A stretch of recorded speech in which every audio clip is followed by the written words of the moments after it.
أعوذ بالله السميع العليم من الشيطان اللعين الرجيم. بسم الله الرحمن الرحيم. الحمد لله الذي لا يفر المنع والجمود ولا يقضيه الإعطاء والجود، إذ كل موت منتقص سواه وكل مانع مذموم مع خلاه. هو المنان بفوائد النعم وعوائد المزيد والقسم، ما اختلف عليه دهر فيختلف منه الحال، ولا كان في مكان فيجوز عليه الانتقال. جلت عظمته والصلاة والسلام على سيد أصل ما في الوجود، سر الله في كل موجود، نقطة دائرة الوجود، صاحب اللواء الحمد والمقام المحمود، أبي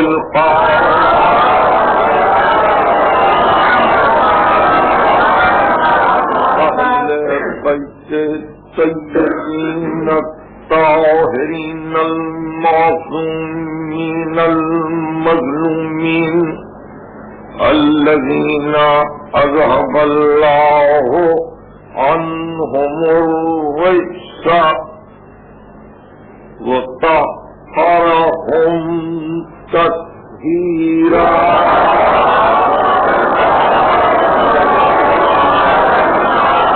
أما بعد فقد قال الله سبحانه وتعالى في محكم كتابه الحكيم: والذين هاجروا في سبيل الله ثم قتلوا أو ماتوا ليرزقنهم الله رزقا حسنا وإن الله لهو خير الرازقين.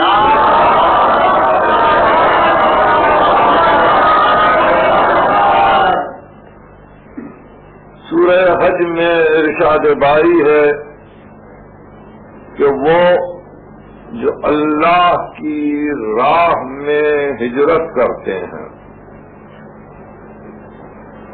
سبیل الہی میں جنہوں نے ہجرت کی اور پھر قتل کر دیے گئے، او ماتو یا مر گئے یا قتل ہو گئے دوران ہجرت یا مر گئے، ثم قتلوا او ماتوا، تو وعدہ یہ ہے لَيَرْزُقَنَّهُمُ اللَّهُ رِزْقًا حَسَنًا، خدا ان کو رزق حسن عطا لَيَرْزُقَنَّهُمُ اللَّهُ رِزْقًا حَسَنًا، اور پھر اس شان سے وَإِنَّ اللَّهَ لَهُوَ خَيْرُ الرَّازِقِينَ، اور ذات واجب تو بہترین رزق دینے والی ذات ہے۔ مسئلہ چونکہ ہماری آپ کی اور مخلوقات عالم کی زندگی سے وابستہ ہے، اس لیے التفات کے قابل ہے مسئلہ رزق۔ ذات واجب نے اپنے آپ کو خیر الرازقین کہا ہے، اور پھر کبھی ارشاد فرمایا کہ میں رزاق متین ہوں. یہ دو لفظوں کی ترکیب ملاحظہ فرمائیے کہ رزاق متین ہوں، دیتا ہوں سب کو اور پھر سب بگڑتے ہیں. سب بگڑتے ہیں. سورہ ہود میں ارشاد ہوا ما من دابۃ فی الارض الا علی اللہ رزقها. زمین پر کوئی چلنے والا ایسا نہیں ہے مگر ان کے اس کے رزق کی ضمانت ہم نے لی. سورہ ہود اور سورہ عنکبوت میں ارشاد ہوا کہ من دابۃ، کتنے ہیں زمین پر حرکت کرنے والے. لاؤ تحمل اور اس کا آؤ، جو اپنا رزق اپنے کاندھے پر لیے ہوئے نہیں پھرتے ہیں، ہم ان کو رزق دیتے.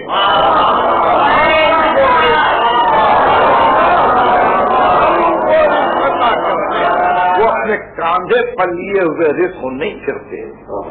تو ایسی صورت میں اعطائے رزق جس کی ذمہ داری ذات واجب نے لی ہے، کبھی جب دعوت فکر دے تو آپ کو یہ غور کرنا پڑتا ہے کہ پوری نوع انسانی نفس واحد ہے. روئے زمین پر کہیں انسان رہے وما خلقكم ولا بعثكم الا كنفس واحدہ. تمہاری خلقت اور تمہاری بعثت، تمہارا پیدا ہونا، تمہارا اٹھایا جانا نفس واحد کی طرف سے. تو جب تم کو بنایا اور زمین پر جگہ دی قدر فیہا اقواتہا، تو ہم نے زمین میں تمہارے لیے تمہاری رزق کا انتظام کر دیا.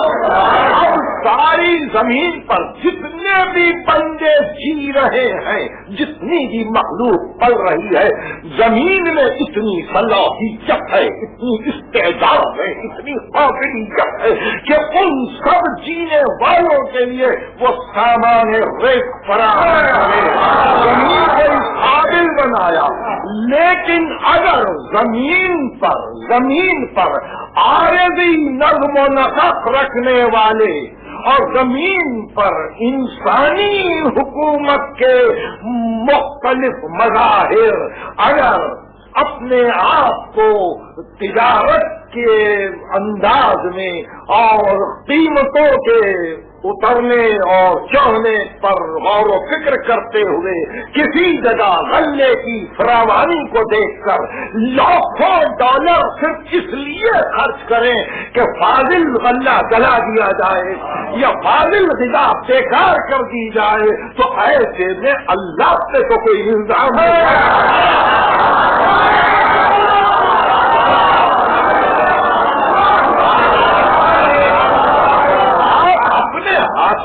تباہ کر رہے ہیں. اور خود سے بہتر آپ واقف ہیں، سننے والے واقف ہیں کہ کتنے کروڑ ڈالر خرچ کیے جا رہے ہیں کہ غلے کو تباہ کرو، فاضل رزق کو تباہ کرو، اس لیے کہ کہیں بازار بگڑ نہ جائے، کہیں قیمت پر اثر نہ آئے. تو بندے اگر اپنے ہاتھوں سے اس طرح سے عطا کیا ہوا رزق برباد کرے تو وہ اس کی رزاقیت پر کوئی الزام نہیں کہہ سکتے کہ وہ رزاق ہے. تو بندے بھوکے کیوں مرتے ہیں؟ بندے بھوکے مرتے ہیں تمہارے نظر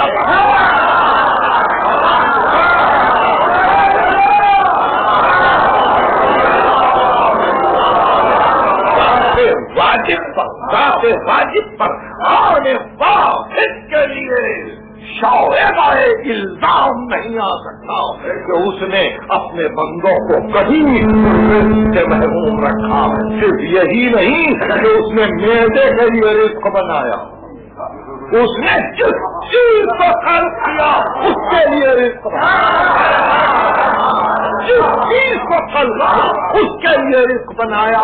دماغ بنایا تو دماغ کے لیے رزق الگ ہے، آنکھیں دی تو آنکھوں کے لیے رزق، کان پیدا کیے تو کانوں کے لیے رزق الگ ہے، ناک پیدا کی تو ناک کے لیے رزق الگ ہے، لمس کو پیدا کیا تو قوت لامسہ کے لیے رزق الگ ہے، اور پھر آگے بڑھ کے اگر عقل دی تو رزق عقل کچھ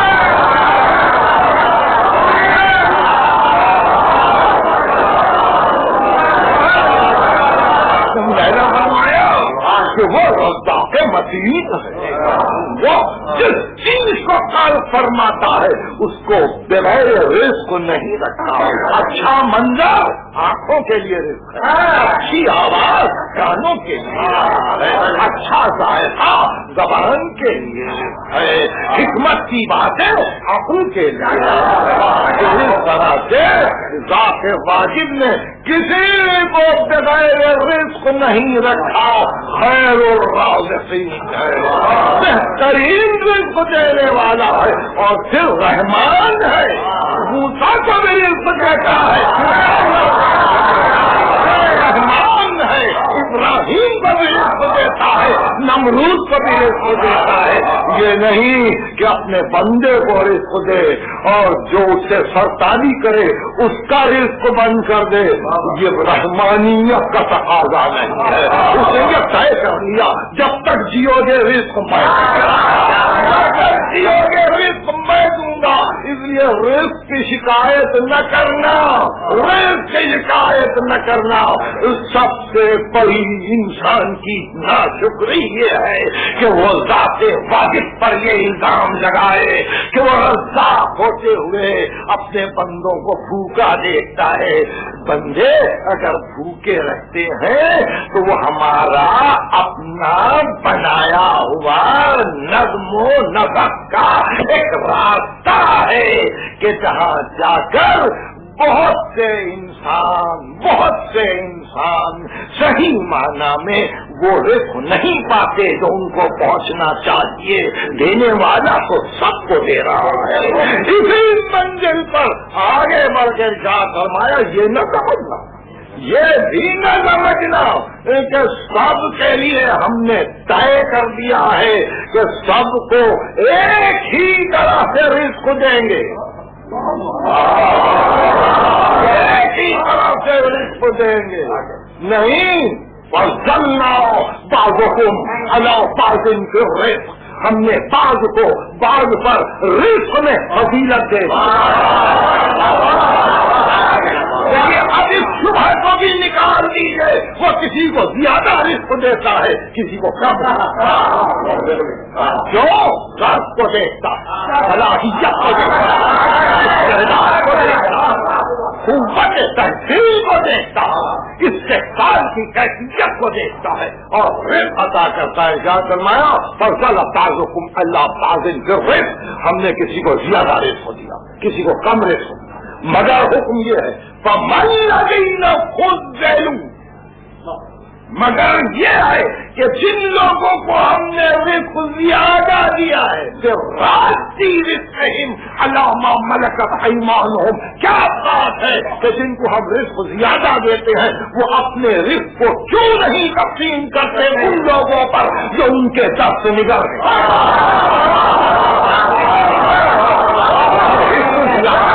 انکار نہیں فرمایا، یہ نہیں کہا کہ ہم نے سب کو برابر دیا، نہیں، درجات ہیں، جیسے عقل کے درجات، جیسے فکر کے درجات، جیسے انسانیت کے درجات، اسی طرح عطائے رزق کے درجات، عطائے رزق کے درجات کی وجہ سے ذات واجب پر کوئی تہمت نہیں لگائی جا سکتی، جس کو جس قابل پاتا ہے اتنا رزق دیتا ہے، مگر ارشاد ہوتا ہے فَمَنْ الَّذِينَ فُضِّلُوا بِرَادِّ رِزْقِهِمْ عَلَىٰ مَا مَلَكَتْ أَيْمَانُهُمْ فَهُمْ فِيهِ سَوَاءٌ، ارے تم نے حاصل کیا رزق کو تو اس میں تو فضیلت دی، مگر رزق کے استعمال میں تو سب برابر ہیں۔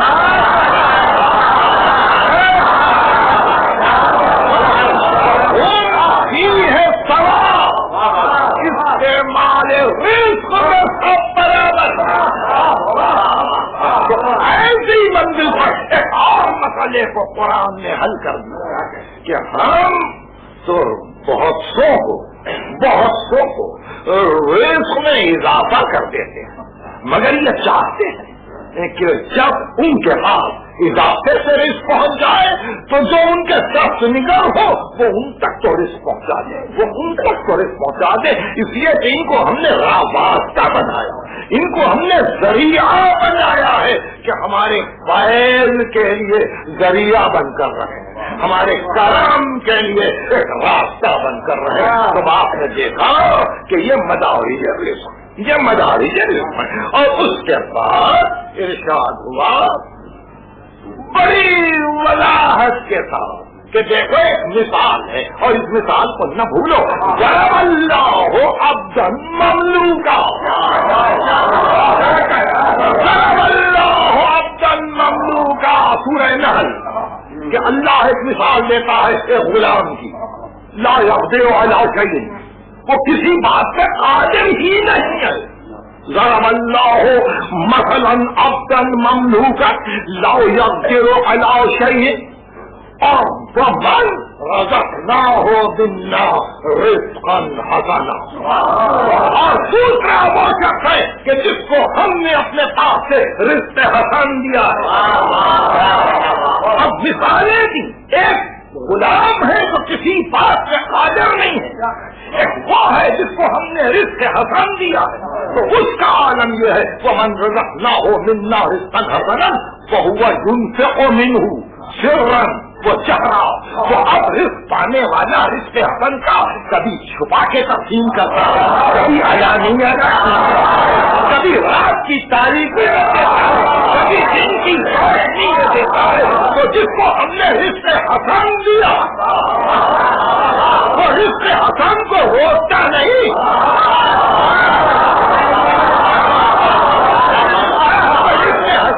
روکتا نہیں، اور اس کے حسن کو تقسیم کرتا ہے اور اس طرح سے تقسیم کرتا ہے، کبھی اعلان سے دیتا ہے، کبھی چھپا کے دیتا ہے. وہ ہوا ينفق منه سرا وجهرا، کبھی رات کے عالم میں دیتا، کبھی اعلان کر کے دیتا.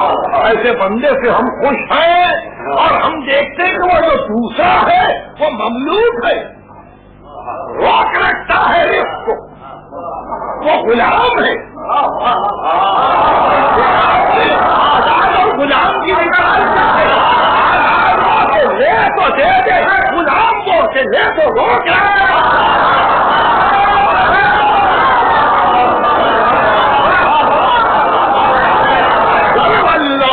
مثلا عبدا مملوكا لا يقدر على شيء ومن رزقناه منا رزقا حسنا. اور وہ بندہ بھی ہے جس کو ہم نے رزق حسن دیا، رزق حسن دیا. فهو ينفق منه سرا وجهرا، وہ کبھی رات کو دیتا ہے، کبھی علانیہ انفاق کرتا ہے، ہماری راہ میں خرچ کرتا ہے. وَمِمَّا رَزَقْنَاهُمْ يُنْفِقُونَ. پہلی آیت آپ کو سلسلے سے اگر یاد ہو تو آئیے پھر واپس جائیں عنوان کی آیت. وَالَّذِينَ، وہ لوگ جنہوں نے ہجرت کی، هاجروا فی سبیل اللہ ثم قتلوا او ماتوا، وہ قتل ہو جائے یا مر جائے، لَيَرْزُقَنَّهُمُ اللَّهُ رِزْقًا حَسَنًا.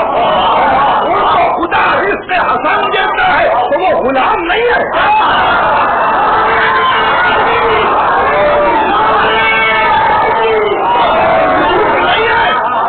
وہ فکر آزاد رکھتے ہیں. ان کی موت ان کے لیے تقسیم رزق میں مانع نہیں ہے.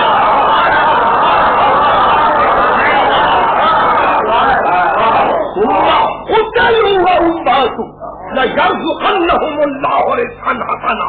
خدا ان کو رزق حسن دیتا ہے اگر وہ قتل ہو جائے یا مر جائے.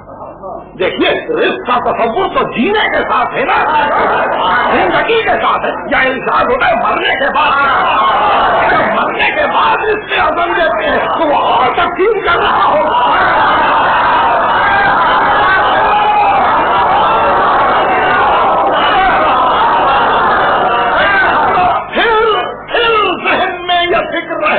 بڑی فکر پیش کر رہا ہوں جس کو ہم یہ دیکھتے ہیں کہ راہ خدا میں ہجرت کر کے آ رہا فی سبیل اللہ، مکان سے مکان کی طرف ہجرت نہیں، من بلد الی بلد ہجرت نہیں، بلکہ نہیں آدھا سے قبیحہ کو چھوڑ افعال حسنہ کی طرف آ رہا، ظلمات کو چھوڑ کر نور کی طرف آ رہا، بڑی کو چھوڑ کر نیکی کی طرف آ رہا ہے۔ تو اگر کہ اپنے مقام پر بیٹھا ہی ہو مگر مہاجر ہے،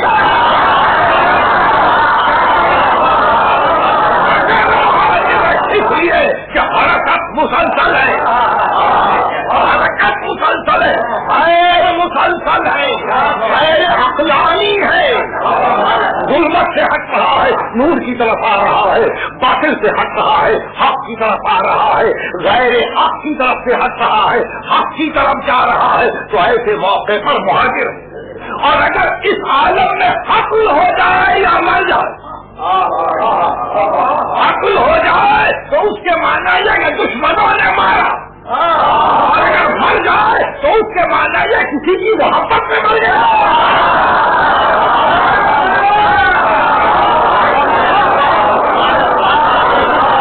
کسی کی محبت میں مر گیا۔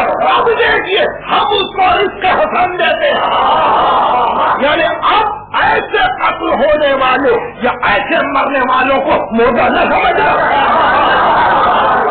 کیا دلیل دی ہے؟ رزق حسن ہم دے رہے ہیں، اور جس کو ہم رزق حسن دیتے ہیں، جس کو ہم رزق حسن دیتے ہیں تو وہ ينفق منه سرا وجهرا، وہ رزق کو روک نہیں رکھتا، وہ کبھی چھپا کے دیتا ہے کبھی اعلان کر کے دیتا ہے، تو دینے کے لیے فقط حیات دنیا ہی کی ضرورت ہے، اس ساتھ کے چلنے کی ضرورت نہیں، جسم کے متحرک ہونے کی ضرورت نہیں، قتل ہو جانے کے بعد بھی رزق بانٹ سکتا ہے، مرنے کے بعد بھی رزق بانٹ سکتا ہے۔ اب آپ نے دیکھا کہ اس منزل رزق پر پہنچ کر چند باتیں واضح ہو گئی۔ سب سے پہلے یہ کہ کائنات کے ذرے ذرے کے لیے اس کا اپنا رزق ہے، رزق دینے والا اور ذات متین، اس نے ہر شے کو اس کی استعداد کے مطابق رزق دیا ہے، تو اسی طرح سے ہجرت کرنے والے کو بھی رزق دیتا ہے، تو وہ رزق پانے والا رزق کو روکتا نہیں ہے، وہ انصاف کیے جا رہا ہے، دیے جا رہا ہے، کبھی چھپا کے دے رہا ہے کبھی اعلان کر کے دے رہا ہے، اور اس منزل پر ایک مرتبہ اب پھر واپس آ کے دیکھیں آل عمران کی آیت کو تو پتا چلے گا کہ رزق دیتا کس کو ہے،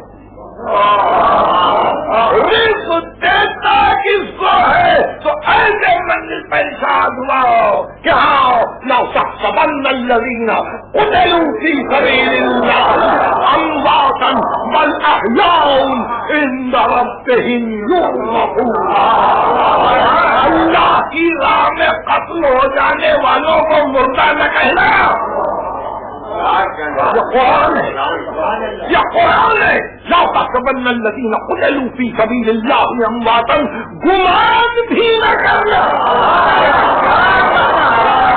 ترجمہ صحیح ہے، گمان بھی نہ کرنا، لا تقولوا اور منزل پر ہے، لا تحسبن الذین گمان بھی نہ کرنا کہ ہماری راہ میں قتل ہونے والا مردہ ہے، نہیں وہ زندہ، اور زندگی کی علامت ان ربهم یرزقون، زندگی کی علامت یہ ہے کہ اپنے رب کے پاس وہ رزق پا رہے ہیں، اپنے رب کے پاس وہ رزق پا رہے ہیں، مشتاقان راہ خدا، فرحین بما آتاهم اللہ من فضلہ، خوش ہے کہ اللہ نے اپنے فضل سے یہ دیا ہے، یہ منزل عطا کی ہے، ان کو فرحت ہے، وَيَسْتَبْشِرُونَ بِالَّذِينَ لَمْ يَلْحَقُوا بِهِمْ اللَّهُ خَوْفٌ عَلَيْهِمْ وَلَا هُمْ يَحْزَنُونَ، اور بشارت طلب ہے، خوشبی ہے اور بشارت طلب ہے کہ میرے بعد آنے والوں کو اپنا خوف رہے گا نہ حزن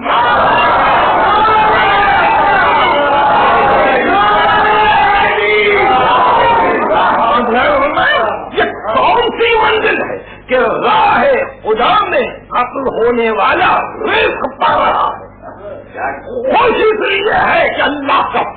یوں شامل ہے. بشارت طلب اس لیے ہے کہ اب بعد آنے والوں کو ڈر نہیں رہا. اب جس کو جہاں ضرورت پڑے نام لے لے شہید کا.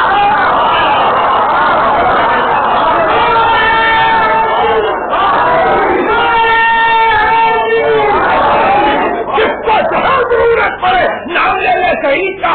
اس میں کوئی قائد نہیں ہے عقیدے کی. یہ کہتا ہے ہم حسین کے نقش قدم پہ چلیں گے. عقیدے کی قید نہیں ہے کہ اسی عقیدے کا ہو تو کہے نہیں. کیوں؟ اس لیے کہ وہاں ریت کو بچ رہا ہے. فقیر کی بارگاہ ہے. فقیر کی بارگاہ ہے. جب تک جس میں انصریے معدی میں ان کی روح حرکت کر رہی تھی اس وقت بھی صحیح تھے. روٹیاں اٹھا کے دیتے اللہ تعالیٰ کو لے لیا.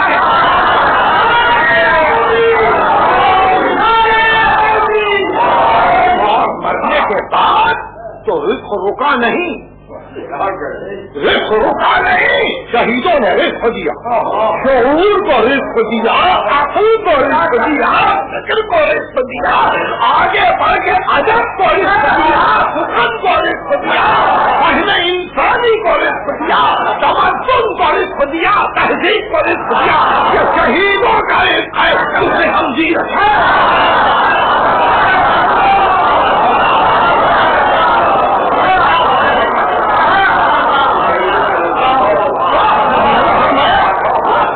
منزل عجیب منزل. یہ شہیدوں کا رزق ہے. شہیدوں کی تقسیم اس طرح سے کہ وہ مسلسل عطا کیے جا رہے ہیں. ہر منزل, ہر احتساب کرنے والے, ہر استعداد رکھنے والے, حزب حوصلہ شہید سے رزق لیا. آل عمران کی آیت بات سن چکے ہیں کہ گمان بھی نہ کرنا کہ کچھ جان راہ خدا مردہ نہیں بل احیاء وہ زندہ. یعنی اللہ کی نگاہ میں زندگی اور موت کا وہ مفہوم نہیں ہے. آپ کی اور ہماری نگاہ کہ سانس چلے تو زندہ, ہم حرکت کریں تو زندہ ہے نہیں. قرآن کی نگاہ میں تو حیات و موت کا تصور کیوں ہے؟ سورہ جاثیہ کی آیت ہے ام حسب الذین اشتروا السیئات ان ندخلهم كالذین آمنوا وعملوا الصالحات سواء محیاهم ومماتهم ساء ما یحکمون. کیا بدکاری کرنے والے یہ سمجھتے ہیں کہ ہم ان کو ایمانداروں کی صف میں لا کر کھڑا کر دیں گے؟ نہیں, ان کی حیات و موت ہمارے نزدیک دونوں برابر. ان کی حیات و موت ہمارے نزدیک برابر ہے. تو بدکار کی زندگی قرآن کے نزدیک بات ہے. قرآن کے نزدیک موت ہے. یعنی سانس لیتی ہوئی میتیں ہیں, حرکت کرتے ہوئے جنازے ہیں. یہ حیات نہیں ہے مگر قرآن جس کو زندگی کہتا وہ زندگی وہ ہے کہ جہاں ایمان و عمل صالح کے پاس انسان عزم ہجرت کرے,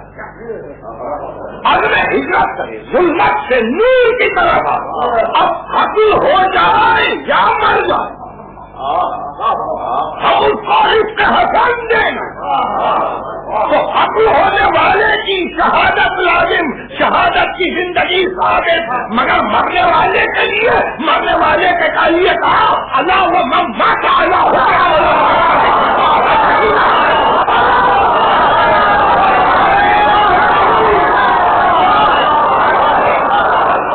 کی محبت سے مر جائے وہ شہید مرتا رک جائے گا.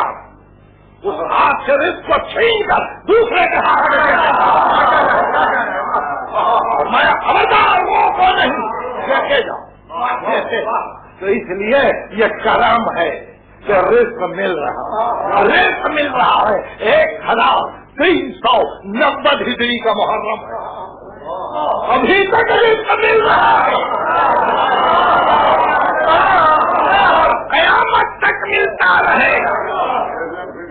یوں رزق پاتے ہیں، عقل کو رزق دیا، شعور کو رزق دیا اور بتلایا کہ دیکھو اگر اپنے لیے راہیں ڈھونڈ سکتے ہو تو رزق لو، رزق دینے کے لیے تیار ہیں، مگر قبل اس کے ایک یہ فکر ہو کہ ہم ان کے بتلائے ہوئے راستے پر چلیں گے یا ان کے آثار بدویت کو ڈھونڈتے ہوئے یا ان کے جذبات قربانی کو دیکھتے ہوئے ہم بھی اسی منزل پر پہنچ کر اپنے بدویت قربانی کو پیش کریں گے۔ تو اس سے پہلے ایک مرتبہ یہ ضروری ہے کہ شہید کو کوئی پہچان تو لے،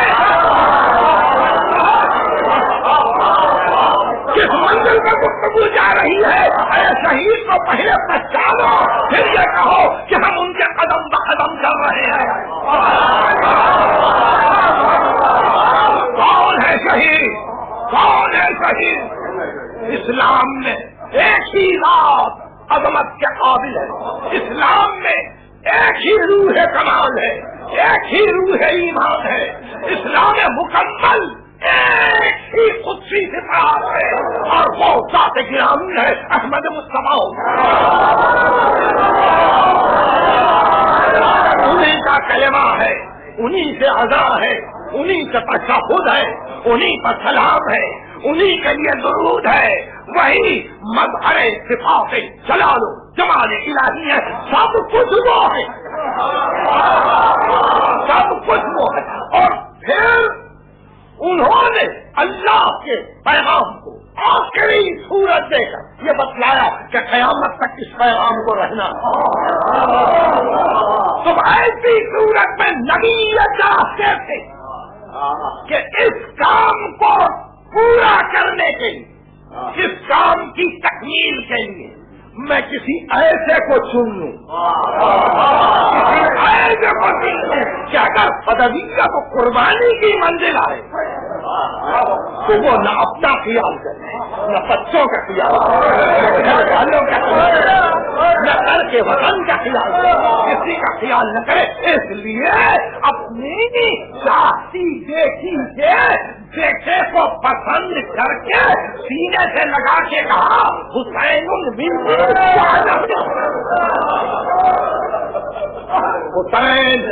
خود سے اور میں حسین۔ یہ وہ منزل تھی کہ جہاں حسین ابن علی نے بھی یہ دیکھا کہ نانا کے مقصد کی تکمیل اسی میں ہے کہ گھر چھوٹے اور صحیح معنی میں ہجرت واقع ہو جائے، صحیح معنی میں ہجرت واقع ہو جائے، مدینہ چھوٹے، مدینہ کا احترام بھی رہ جائے، مکہ آئے اور مکے کی عظمت بھی باقی رہ جائے، نہ وہاں لڑائی ہو نہ یہاں لڑائی ہو، دونوں جگہ کی لڑائی کو حسین پسند نہیں کرتے تھے، اس لیے پسند نہیں کرتے تھے کہ بعد میں چل کے کہیں تاریخ یہ نہ کہہ دے کہ قاتل کا پتہ نہیں چلا، معلوم نہیں کس نے قتل کیا، معلوم نہیں حاجیوں کے لباس میں کون تھا، معلوم نہیں مدینے میں کون سی سازش تھی، اس لیے حسین چاہتے تھے اب جو لڑائی ہو تب کھلے میدان میں ہو، تقسیم برابر کی ہو، اپنا پرایا معلوم ہو جائے، یگانا بیگانا پہچانا جائے، آنے والا کوئی آئے تو حر بن کے اور ایسے موقع پر محرم کی 10ویں تاریخ 61 ہجری کا پہلا مہینہ حسین ابن علی نے طے کر لیا کہ آج قربانی کی منزل ہے، اور اس قربانی کی منزل پر ہم نے انبیاء مرسلین کو بھی دیکھا، اس قربانی کی منزل پر ہم نے دنیا کے بڑے بڑے عقل مندوں کو بھی دیکھا، مگر اس شان سے اس منزل کو سر کرتے ہوئے ہم نے کسی کو نہیں پایا۔ ابراہیم ایک منزل پر رک گئے، زکریا ایک منزل پر رک گئے، موسیٰ ایک منزل پر رک گئے، مگر یہاں جو ہم نے دیکھا تو دیکھا ایک دن میں کتنی لاشیں اٹھائیں، ایک دن کتنی میتیں اٹھائیں، 57 برس کا دن ہے، کبھی کانوں کی لاشیں لا رہے، کبھی بھتیجے کی لاش لا رہے، آخر میں وہ منزل بھی آئی کہ 18 برس کے نوجوان بیٹے کی لاش اٹھائی اور یہ کہہ کے اٹھائی کہ الگ دنیا بادہ کا لگا علی اکبر تیرے بات تو جینے پہ اور اب جو فرصت ملی تو 32 برس کے بعد اور یہ کہہ کے چلے عباس جاؤ عباس اب ہماری کمر ٹوٹ گئی، وَمِنْهُمْ مَنْ قَضَىٰ نَحْبَهُ وَمِنْهُمْ مَنْ يَنتَظِرُ وَمَا بَدَّلُوا تَبْدِيلًا۔ جانے والے جا چکے، اب تھوڑی دیر میں ہم بھی آ رہے ہیں اور یہی قضاء الہی ہے۔ یہ کہہ کے گودال قتل گاہ میں آئے، زخمی تو ہو چکے تھے، ایک گھوڑے کی گردن میں دونوں ہاتھوں اور کہنے لگے سلطنا آخری سواری ہے، آہستہ آہستہ چل، جگہ ہم خود چن لیں گے، ہم پسند کر لیں گے۔ مقام پہ پہنچ کے جگہ کو پسند کیا اور اختیار زمین پر سجدہ باری میں گر پڑے اور آواز دی الہی و سیدی و مولایا رضاً بقضائے وتسلیماً لامرک، تیرے حکم پر راضی ہوں، تیرے امر پر مان رہا ہوں، لا معبود سوا یا غیاث المستقیم، تیرے سوا میرا کوئی معبود نہیں۔ اے پناہ نہ رکھنے والوں کو پناہ دینے والے، اب میری مدد کر، حسین زمین پر آئے، ادھر ایسے کا پردہ اور یہ کیسے ہوئے نکلی، بھائی نظر نہیں آتے، بھائی نظر نہیں آتا، کربلا کے میدان میں شام ہو رہی ہے، شام ہو رہی ہے، بہن بھائی کو ڈھونڈ رہی ہے۔ ایسے میں ایک مرتبہ آواز آئی، جاؤ بہن واپس جاؤ، جاؤ بہن واپس جاؤ، اب سے بیمار کی حفاظت کرو، سکینہ کی حفاظت کرو، گھر والوں کی حفاظت کرو، اب تو واپس آئے، خیمے چل رہے ہیں، اب تو واپس آئے، خیمے میں چل رہے، تو گھبرا کے بچوں کو باہر بھیجا، عابد بیمار کا سجادہ باہر لائی، سکینہ بیوی کو سنبھالا، اور ایسے عالم میں کہ جب کہ ادھر خیمے چل رہے تھے، کربلا کے میدان میں شام ہو رہی تھی، خیری زینب کی پریشانی کہ ایک مرتبہ ام کلثوم سے کہا، بہن ارے کل کی بات تھی نا، کسی خیمے کے افراد عباس بھی تھے، علی اکبر بھی تھے، اور محمد بھی تھے، قاسم ابن حسن بھی تھے، بہن آج کون ہے، چلو تم ہم مل کے آج بچوں کی حفاظت کریں۔ یہ کہہ کے ایک مرتبہ بچوں کو ریتی پر بٹھا کے اخلاق بھولنے لگی، تھوڑی دیر نہ گزری، ایک مرتبہ دیکھا کہ تاریخی شب میں کسی کے آنے کی آواز آ رہی ہے، گھبرا کے کہا ارے کون آ رہا ہے، پتا چلا کہ کوئی سوار آ رہا ہے، تیزی سے آ رہا ہے، پکار کے کہا علی کی بیٹی تجھ سے کہتی ہے رک جا، رک جا، میرے بچے ابھی ابھی گھبرا کے سوئے، میرے بچے ابھی روتے روتے سوئے ہیں، ادھر لاؤ، مگر وہ سوار نہ رکنا تھا، نہ رکا، علی کی بیٹی کو جلا لایا، آگے بڑھ گئی، گھوڑے کے سامنے کھڑی ہو اور ایک مرتبہ لگام پہ ہاتھ رکھا، تب تجھے دھیان نہیں آتا، فاطمہ کی بیٹی تجھ سے کہتی ہے، ایک بطور جب آپ کو لگ کے کہا زینب علی آیا، علی آیا عبادت کے لیے، ہمارے